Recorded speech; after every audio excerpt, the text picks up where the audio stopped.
If there's one thing I do like about Breitbart, aside from them being a sane right-leaning outlet, is they will sometimes throw together a clip from some corporate rag, usually MSNBC, and then simply let it run, barely saying a word as if to say, look, conservatives, see what a sideshow the left has become, and just leaving the satirical mockery to unfold as they refuse to shut their noise holes. Always great fun. Also, a good example of why the left do not live anywhere near a stable connection to reality.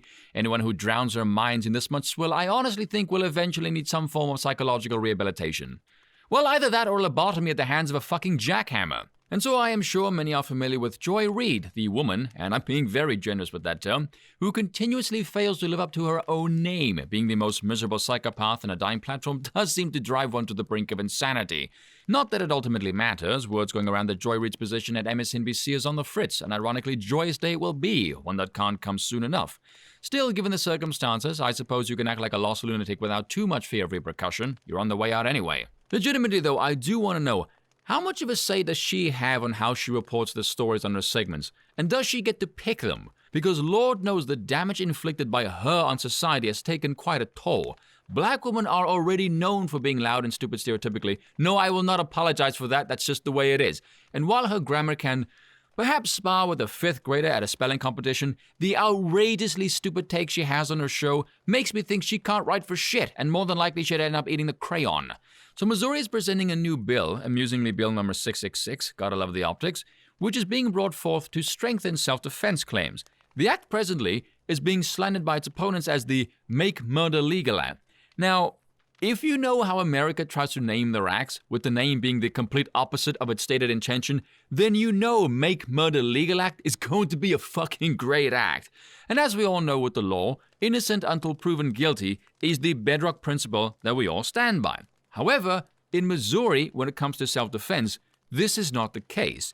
If you happen to engage in an act of self-defense, you are charged with a crime of violence, which does not start with the presumption of innocence. Instead, self-defense is considered an affirmative defense, which puts the burden on the defendant to prove they are innocent, as opposed to how the standard procedure operates, which is putting the burden on the prosecutor and then to make the case the defendant is guilty.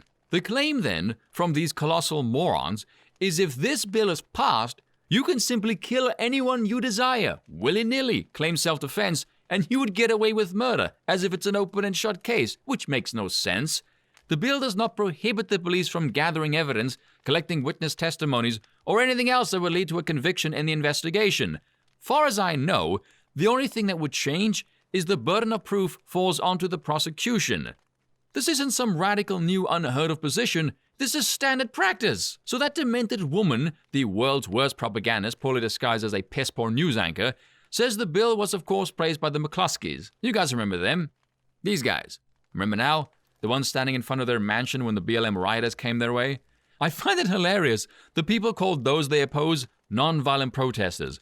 Yeah, you will often find people are a hell of a lot more passive and non-violent when someone is aiming a rifle at them. Funny how that works. Dear idiots in the media, I have a suggestion for you. If you could look up and study the word deterrent, you would greatly aid in your quest to increase your credibility with anyone who isn't comatose. So in the latest gambit of bullshitting brought to us by the corporate press, Reid had on a black woman, a MSNBC legal analyst named Brittany Packnett Cunningham, which is the whitest name for a black woman I've ever heard in my entire life. This woman, who is clearly about as stable as Joy Reid, perhaps they can share a cell together when the AI inevitably takes over society and declares them both obsolete dysfunctionals. She said MAGA country, because of course if these people don't cram Trump into literally everything they will suffer some kind of withdrawal syndrome. And this act would see the return of some twisted version of pro-segregation lynchings. No, I am not kidding. Go watch the video. She actually says the bill represents being able to just shoot and lynch blacks without any retribution. And then hilariously finishes off her spiel by saying, I'm not being hyperbolic. You just said this bill would allow Missouri citizens to legally kill blacks. You know, if you have to specify you're not being hyperbolic, chances are you're being hyperbolic. You know, I'm starting to think saying, are you insane, is becoming kind of redundant in my videos. I find it astonishing that these people will accuse Joe Rogan of peddling misinformation, whatever the hell that means, and then these stupid bastards literally say a self-defense bill will allow the population to lynch blacks without any repercussions. You can't make this shit up. Fucking hell. Oh, this is a state that had a lot of clan activity after the Civil War. That was over 150 years ago.